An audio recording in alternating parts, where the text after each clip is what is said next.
Assalamualaikum warahmatullahi wabarakatuh. Bismillah, alhamdulillah, la haula wala quwata illa billah. Allahumma sholli ala sayyidina Muhammad wa ala alihi washabbihi kama la nihaya kali kamali qa'idata kamal. Para santri, hari ini pesantren modern Al-Amanah mendapatkan anugerah yang luar biasa.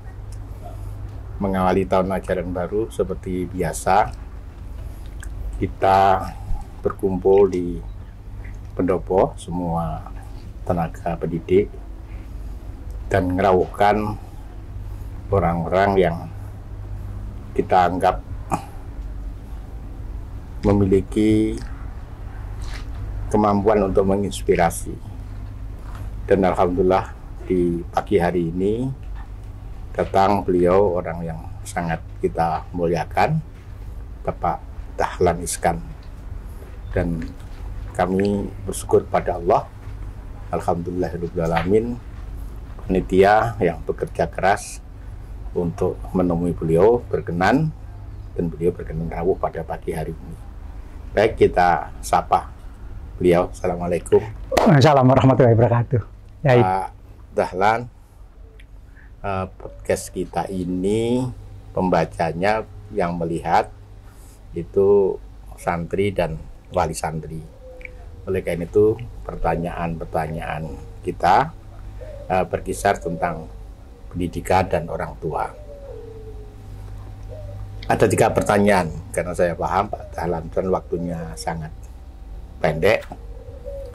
Yang pertama, sebagai seorang manusia, panjenengan sedikit orang yang berhasil meraih mimpi.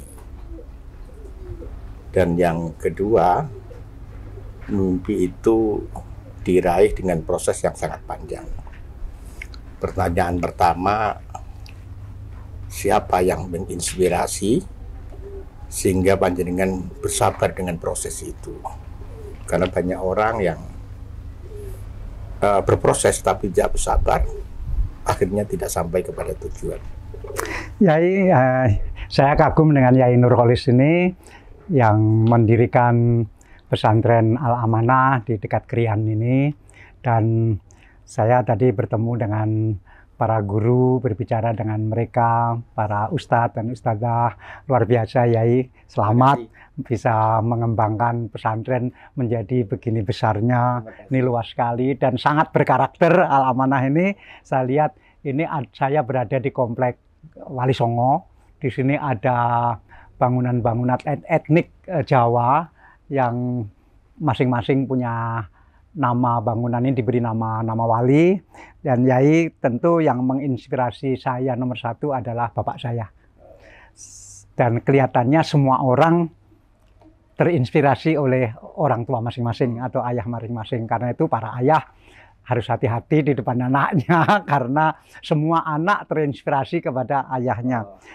Biarpun ayah itu bukan siapa-siapa, artinya tidak punya jabatan, biarpun ayah itu tidak kaya, seperti ayah saya seorang buruh tani, tidak punya biaya untuk nyekolahkan anaknya, tetapi bangga saya kepada ayah saya kok luar biasa ya. Kebanggaan saya yang nomor 1 adalah ayah saya itu kuat prihatin ya. Kuat prihatin, kuat ibadah malam, kemudian kalau kerja itu tidak mengenal waktu, jadi antara bekerja dan ibadah itu sama kerasnya, dan itu sangat hidup dalam pikiran saya Yai, sehingga kalau kemudian saya bekerja sangat keras, itu yang hidup itu bapak saya. Misalnya ada orang yang bertanya, Pak Dahlan ini puasa-puasa kok tetap kerja seperti ini. Saya bilang saya kerja seperti ini kan di ruang AC. Bapak saya bulan puasa kerja di sawah mencangkul dengan matahari yang begitu terik, toh tetap puasa. Dan ini nggak ada apa-apanya dibanding bapak saya. Sehingga Yai, kalau saya tadi bilang ada suksesnya, itu rasanya saya mengira dan saya berkeyakinan bahwa itu karena tirakatnya ayah saya Yai. Gitu ya. Ini ada pertanyaan yang kedua, kan sekarang ada semacam keyakinan bahwa pendidikan itu segalanya. Kalau orang mau sukses harus sekolah ini, kuliah ini, jurusan ini, sampai jenjang ini. Tapi kalau melihat panjenengan tadi, ada faktor riyadhah, tirakat, perjuangan, kesulitan yang harus ditanggung oleh orang tua. Sebenarnya gimana sih? Ya tentu mungkin ucapan seperti itu datang dari saya karena saya tidak lulus universitas. Rasanya pendidikan tetap penting karena pendidikan membuat orang tahu, tetapi memang pendidikan tidak bisa mendorong tentang how to do. Pendidikan bisa membuat how to know, tapi tidak bisa how to do. Dan yang bisa how to do ini adalah berlatih. Berlatih, berarti mencoba begitu. Dan dalam mencoba itu ada gagal, ada berhasil, ada gagal, berhasil. Kemudian kita belajar dari yang gagal, kemudian terdorong semangat oleh yang berhasil, sehingga lama-lama mencapai kemajuan itu.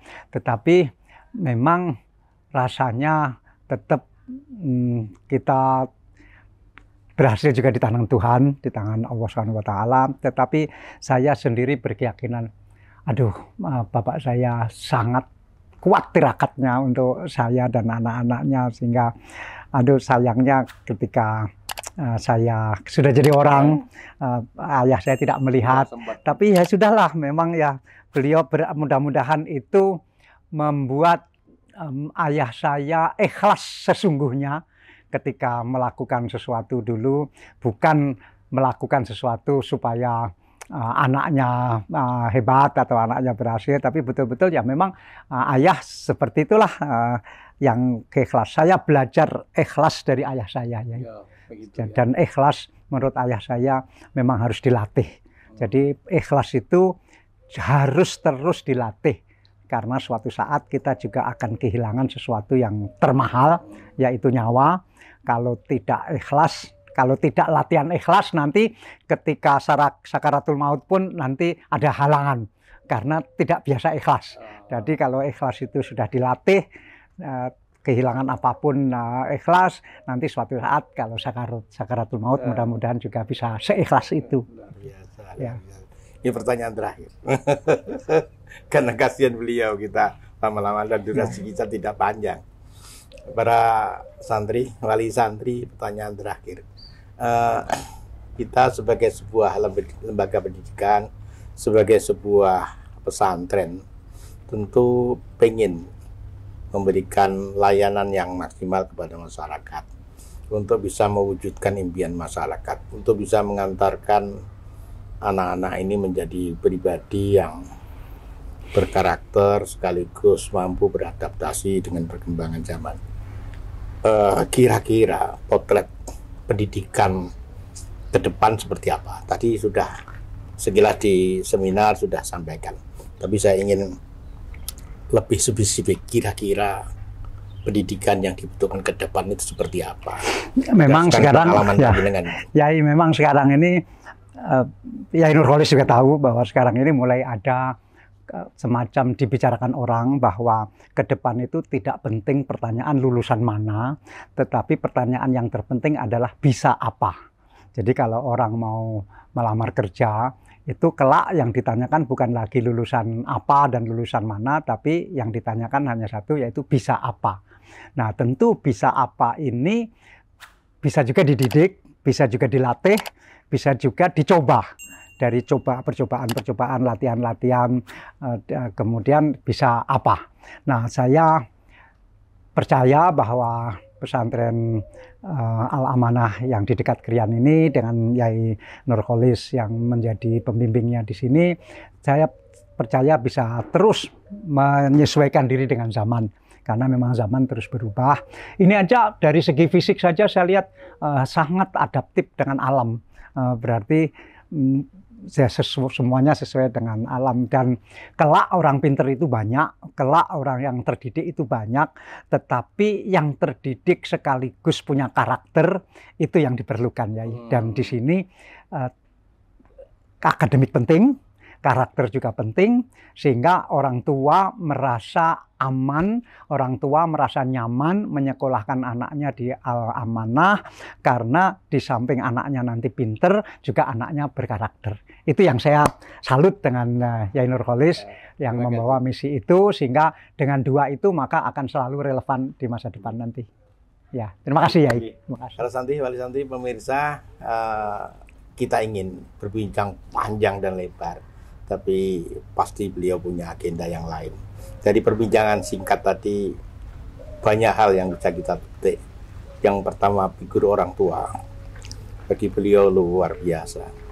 Sehingga setiap gerakan beliau diinspirasi oleh kekuatan orang tua untuk menanggung kesulitan. Saya ingat hadisnya Nabi, ada dosa yang tidak bisa dihapus oleh haji, oleh sholat, oleh zakat, tapi bisa dihapus oleh kesulitan mencari ma'isyah. Dan ayah beliau memberikan inspirasi kepada beliau. Yang kedua, ilmu penting menurut beliau, tapi beliau sendiri mengalami bahwa keberkahan riyadhah dari orang tua begitu luar biasa. Dan yang ketiga, ini yang menarik, ke depan kamu ijazah apa tidak seberapa penting, tapi kamu bisa apa. Ini moga-moga menjadi catatan penting bagi kita semua. Terima kasih. Terima kasih. Terima kasih Yai. Terima kasih. Demikian. Mohon pamit. Hari ini. Assalamualaikum warahmatullahi wabarakatuh. Assalamualaikum.